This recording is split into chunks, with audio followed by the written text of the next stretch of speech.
Good morning everyone, কেমন আছেন সবাই? Welcome back to wishing chest. আজকে দেখুন বাইরের ওয়েদারটা বেশ সুন্দর। মানে এই কদিন ধরে না খুব মেঘ আর বৃষ্টি হচ্ছিল, তো আজকে একদম ঝকঝকে রোদ উঠেছে।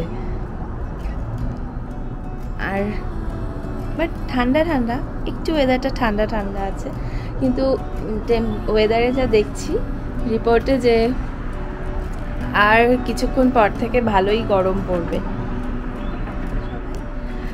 অন্য দিনের মতো মানে রোজকারের মতো আজকে আমি আবার সকাল সকাল উঠে আর বাগানে চলে এসেছি। বাগান বলতে এটা আমার ব্যালকনির বাগান। এই দেখুন, ছোট্ট বাগান আমার। তবে প্রত্যেকদিন সকালবেলাতে ঘুম থেকে উঠে রনকে স্কুলের জন্য রেডি করার আগেই আমি বাগানে একবার আসি আর জল দিয়ে দিই, কারণ সারাদিনে রান্না টান্না করতে গিয়ে আর খুব একটা সময় হয় না এসে গাছগুলোকে দেখার বা জল দেওয়ার। আর তাছাড়া এমনিতেও অনেক ভিডিওতে দেখেছি বা গাছ পরিচর্যার ইয়েতে দেখেছি যে গাছে বলে যে বেলা রোদ উঠে গেলে জল না দেওয়াটাই ভালো। তো সেজন্য সকাল সকাল যখন সময় হয় তো আমি জলটা দিয়ে নিই। চলুন এবার একটু, আমি রন স্কুলে যাবে তাই জন্য ওকে আবার রেডিও করতে হবে। তো আমার এখন গাছে জল দেওয়া হয়ে গেল আর সঙ্গে আমিও একটু রেডি হয়ে নিয়েছি। তো আমি কেন রেডি হয়েছি তার কারণ হলো আজকে আমাকে রনের স্কুল থেকে ডেকে পাঠানো হয়েছে। তো কেন ডেকে পাঠানো হয়েছে সেটা রনের স্কুলে গেলেই আশা করি বুঝতে পারবো। তো এখন আমি রনকে আগে রেডি করিয়ে দিই, তারপর আমরা ওকে নিয়ে স্কুলে বেরোই। দেন ও স্কুলে পৌঁছে আশা করি নিশ্চয়ই বুঝতে পারবো, আমিও পারবো। আর আমি জানি যে কারণটা কি, তো আপনারাও আশা করি পারবেন বুঝতে যে কেন স্কুল থেকে আমাকে ডাকা হয়েছিল। যদিও ওর স্কুলে আবার ওর রন নয়, আবার স্কুলে আরব।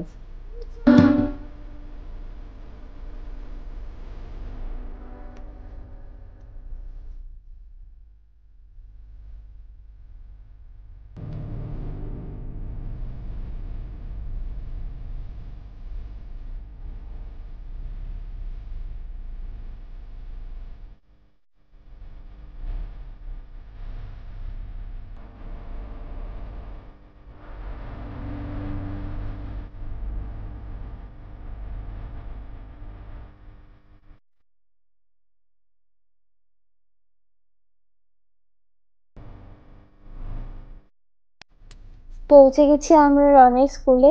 খুব একটা বেশি দূরে নয় ওর স্কুলটা আমাদের বাড়ি থেকে। এই গাড়িতে বোধহয় 3 থেকে 4 মিনিট কি হার্ডলি 5 মিনিট লাগে। এবার কি বোঝা যাচ্ছে যে কেন আজকে আমাকে ডাকা হয়েছে? এখানে আরো বাবা মায়েদের দেখতে পাচ্ছি, তবে আজকে স্পেশালি মাদার্স ডে এর জন্য। এই যে এখানে মম লেখা আছে, তো মাদার্স ডে সেলিব্রেট করছে বলে ওদের স্কুল থেকে আজকে সব মাদেরকে ডাকা হয়েছে। তো তার জন্যই আমিও এসেছি আজকে আরবের মামা বলে। চলুন এবার তাহলে আমরা আরেকটু এগিয়ে যাই, গিয়ে দেখি যে ওদের স্কুলে মাদার্স ডেতে কি করা হচ্ছে। তো আমাদেরকে একটা মেল করাই হয়েছিল, আগে মেল করে জানিয়ে দেওয়া হয়েছিল যে মামারা ইনভাইটেড, সব মারা। তো সেজন্য এই দেখুন সব মা লাইন দিয়ে দাঁড়িয়ে আছে তাদের বাচ্চাদেরকে নিয়ে। এবার এখানে একটা আগের বছর ফাদার্স ডে এর সময় অ্যাকচুয়ালি দেখেছিলাম যে ফাদার্স ডেকে একটা টিফিন প্যাক দেওয়া হয়েছিল আর ওই ফটো সেশন হয়েছিল। তো মাদার্স ডের জন্য তাই হচ্ছে। তো এখন রন আর আমি দাঁড়িয়ে আছি এখানে, আর ওর সব মিসেরা এইখানে দাঁড়িয়ে আছেন। ওনারা কেউ কেউ ছবি তুলছেন, কেউ আবার টিফিনটা সার্ভ করছেন। তো এটা ওর স্কুলের জায়গা।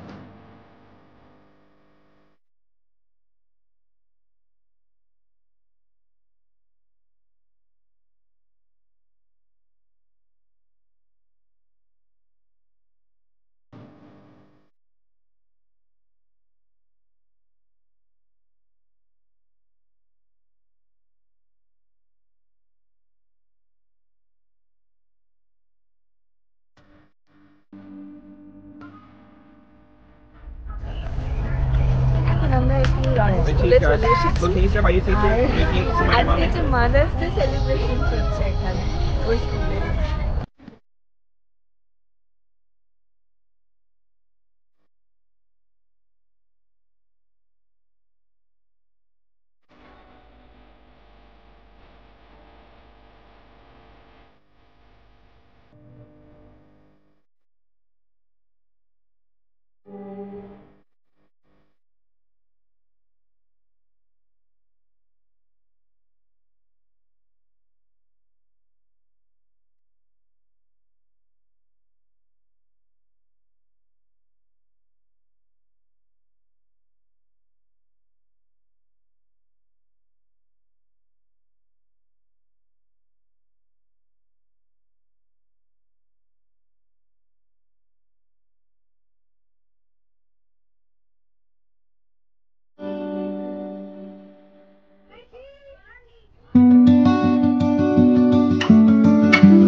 এইবার ফটো তোলা হয়ে গেল।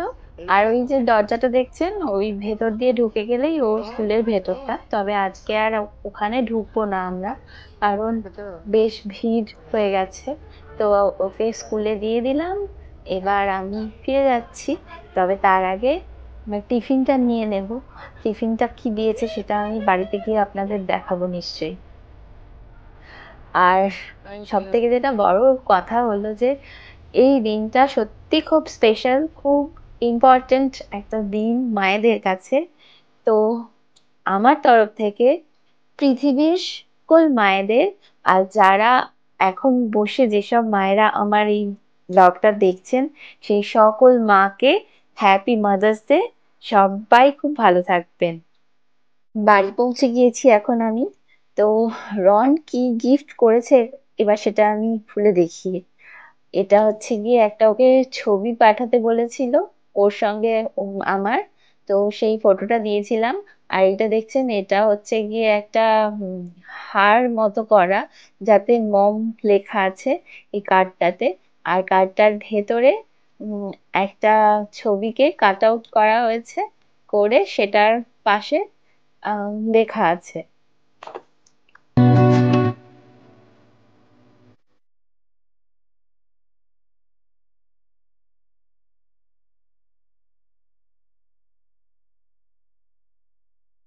এবার ব্রেকফাস্টটা খুলি। এখানে হচ্ছে গিয়ে একটা সেদ্ধ ডিম, একটা ক্রোসেন্ট, একটা এটা হচ্ছে গিয়ে দই, এটা প্রোটিন বার, আর একটা কমলা লেবু, আর ওটা হচ্ছে গিয়ে সুজির একটা মিষ্টি। এটা তো এগুলো আজকে আমাকে ব্রেকফাস্টে দেওয়া হয়েছে। অনেক বছর পর এরকম একটা টিফিন পেলাম।